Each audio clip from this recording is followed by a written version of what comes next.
The survival of your business is only going to depend on how well you manage cash flow. And no matter how profitable your business is, like, it doesn't matter how much money you make, it's what you keep what's important. Like how well you manage your expenses. Like you can make all the money in the world, but if you don't know how to manage your expenses, if you don't know how to manage what you invest back to the business, what you pull out of the business, and you don't manage it correctly or properly, you can have negative cash flow. If you have negative cash flow for too long, that's not a good news, right? Oftentimes, you can also spend money too quickly. You can expand too quickly, and you can kill your business just by doing so. So it is essential for you to manage your business inflows and outflows properly and effectively for you to succeed. Also, it is important to have a schedule of when the payments are gonna be coming in and when the payments are going to go out. In other words, you wanna know when the money is coming to you. You wanna know when the money is coming to your bank account. You wanna know when your suppliers are due. You wanna know when your payroll is due. And you know what? Stats say that 80% of small businesses fail due to cash flow management. So here are the top 5 cash flow problems that small businesses face. And I want you to know, I want you to understand what these top 5 are, because I want you to be able to understand how to avoid them. If you can avoid these 5 cash flow problems, then you are in a better position to be successful in your business. Number 1 is the slow collection of accounts receivable. So if you provide a service to your clients, if you sold a product to your customers and you sold it on credit, in other words, you did not get paid in advance, then you have accounts receivable. If you spend too much time converting accounts receivable into cash, then you can be in trouble, and you don't want that. In other words, you want to have systems where you can track your accounts receivables so you can understand how fast you can convert your accounts receivables into cash. Number 2, gap in credit terms. You may be saying, gap in credit terms, what does that mean? Well, let's say that you sell a product or you provide a service to your clients, and the terms of your credit is 30 days to your suppliers, right? Meaning that you have to pay your suppliers, you have to pay for inventory, you have to pay for rent. Basically, the third parties that support your business, they extend you credits of 30 days. So meaning when you get the invoice from their office, you have 30 days to make payments. On the other side, when you're servicing your customers and your clients, you give them 60 days, you give them 90 days, you give them 180 days. Now, let's talk about the mess up situation that this is. You give them 6 months. You give them 6 months for you get paid, but you have to make payments in 30 days. So in 6 months, you're gonna get money. In 30 days, you have to give up money. You see the situation here. It's not good. So you have to understand, you have to create a balance of your accounts receivables and your accounts payables. You have to be savvier about it. You have to understand what the process is, right? So you want to make sure that you collect fast, you collect sooner, so you can make payments to your accounts payables. Number 3, a decline in economic climate. So we're seeing here airs of a recession, right? And when that happens, companies lay off employees and there's less spending, there's less capital spending, right? So in that case, there might be less demand for your product or your service. So that could affect your cash flow because the economic climate has slowed down. Number 4, underpriced products and services. When there's too much competition, right? When there's no distinction of products and services, there's a lot of competition. There's a cutthroat, pricing strategies out there, like Uber did to the taxi industry, right? Like, Airbnb has done or did with the hotel industry, right? That in order for them to dominate the market, they're going to lower the prices so much that no one else can compete. Basically, they're buying in the demand, right? They're raising billions of dollars from investors, and they're buying the dominance of their industry. And if the competition doesn't have the right cash flow, it can suffer, it can have negative cash flow. And number 5, when the business expands too quickly, it starts hiring too many employees, or it starts buying too much equipment too quick, too fast, too furious. So in that case, you want to make sure that you're not expanding too quickly, that you're expanding, but you're not overspending. You're not spending money before the money comes in, right? For too long, right? Let's recap those 5. Number 1, slow collection of accounts receivables, gap between credit terms, decline in sales due to economic climate, underpriced products, and excessive outlay of payroll expenses. So here's what you want to know so you can manage your cash flow properly and effectively. A factoring company. A factoring company is a third party that will buy your accounts receivable for a commission. They'll buy your accounts receivable for a commission and they'll collect on your behalf, right? So you'll give them let's say 5% of the accounts receivable and they'll give you the cash. Accounts payable. Accounts payable is the money that you owe to your suppliers, right? Typically, those terms could be anywhere between 30 days to less than 12 months, right? So accounts payables is typically shorter than a year. Accounts receivable, when you sell a product or provide a service to your customers or your clients, you've extended credit to your customers or your clients and they owe you money, that money they owe you is on accounts receivable. Aging schedule. You have no idea how important the aging schedule is. You might be saying, Victor, what in the world? It's an aging schedule. Like, dude, talk to me like in plain English. All right, I'm gonna do that, okay? Here we go. Aging schedule. Basically, you're gonna have a table. In that table, you're gonna have a list of your customers. And then you're gonna have columns of how many days the accounts receivables is outstanding. 30 days, 60 days, 90 days plus. So when you have this table in front of you, you understand who owes you money, how much money they owe you, and for how long they've owed you the money.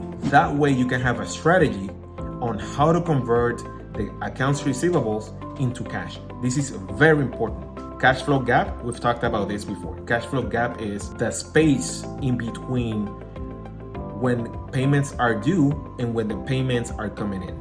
And that's a gap. You want to make sure that the gap is very narrow, or better yet, that the gap is in your favor, meaning that the cash is coming to you faster than it's going out.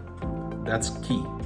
In cash conversion, let's go back to the aging of accounts receivable, guys. Like it's very important. Like if you have that aging, like if you have that table, then you understand like how quickly you can convert it, right? But if you wait too long, it is too long, right? You want to make sure that when you're providing your services, you're collecting the cash very fast, right?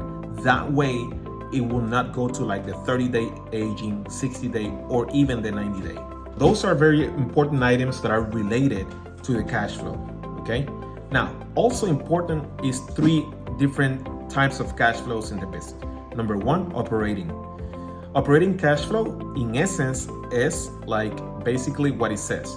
It's you're operating your business and you're making money, and it's related to its day-to-day activity.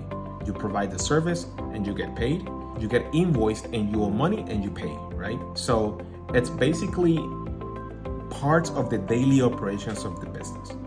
Now, let's talk about the investing cash flows. Investing cash flows is, in essence, when you have excess money and you invest it in like bonds, stocks, and investments in other companies, right? So in essence, you are investing the money, right? And number 3 is financing cash flow. That's the cash flow that's related to debt.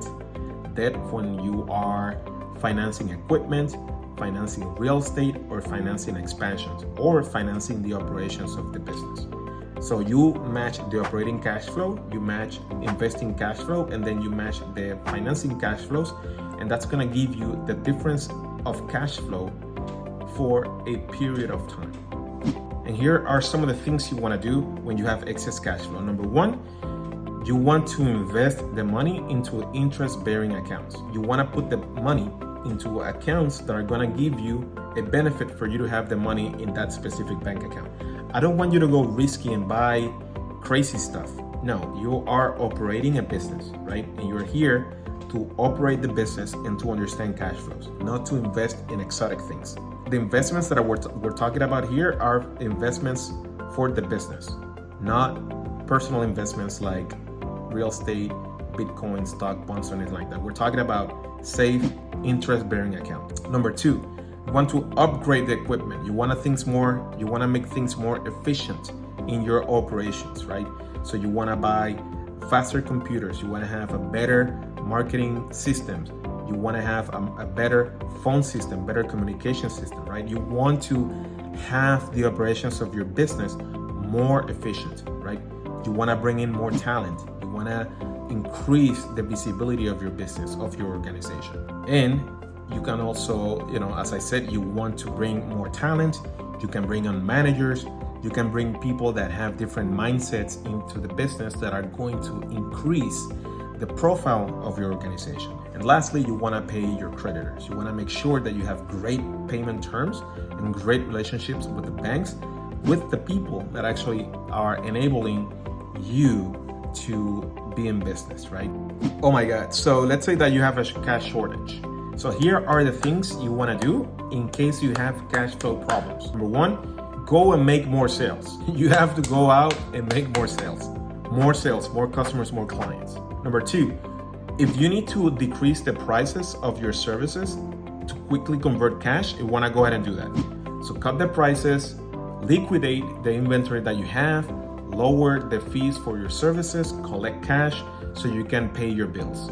Make sure that you invoice properly and fast. If there's an invoice outstanding, of an invoice needs to be created, create an invoice, communicate to your customer, communicate to the client, and make sure that you get paid.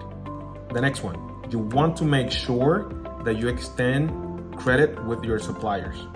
Communicate with your suppliers, right? It's very important. Another aspect is if you believe that your services or product is like, the cost associated to what you're providing or you're selling has skyrocketed due to inflation and you already sold a contract, you want to make sure that you go back and talk to your customers and you want to talk to your suppliers about the increase in pricing, because otherwise you're losing money on each deal and you want to make sure that doesn't happen to you. Again, you want to offer discounts, and that way you can collect money more quickly. And then you want to make sure that you continue to forecasting what's going to happen in 30 days, what's going to happen in 1 week, what's going to happen in 3 months, what's going to happen in 6 months, what's going to happen in 1 year. And punch sales, go and make more sales. You want to make sure you do that, okay? So when a business got positive cash flows, it means that the money that comes in is greater than the money that goes out. So that delta, it's basically your positive cash flows. So when that happens, your bank reserves are going to increase. You can also have stable cash flows when there's a match between your inflow and your cash flows, right? And if you do that over time, you're doing okay, right? You're doing good. You're not thriving, but you're doing well. You're surviving, right? The best one is when you have greater positive cash flow. Now, when you have negative cash flows, that means that your outflow is greater than your inflow, right? Your outflow is more than your inflow. When that happens, your bank balance is going to lower, right? It's going to get lower, it's going to get lower, it's going to get lower. Then you're going to have to go to a bank, right? And the bank is going to extend you a loan, but they want to see your financials. And when you show them your financials, they see that you have negative cash flow. And do you think a bank is going to extend credit, it's going to extend loan to a business that's got negative cash flow?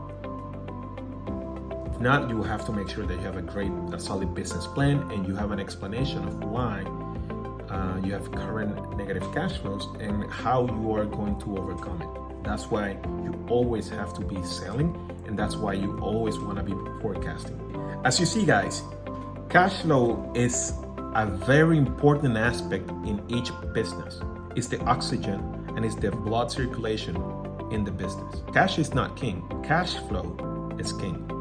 This is Victor Delerme. I'm a CPA, and thank you so much for watching this video, and I'll see you in the next one.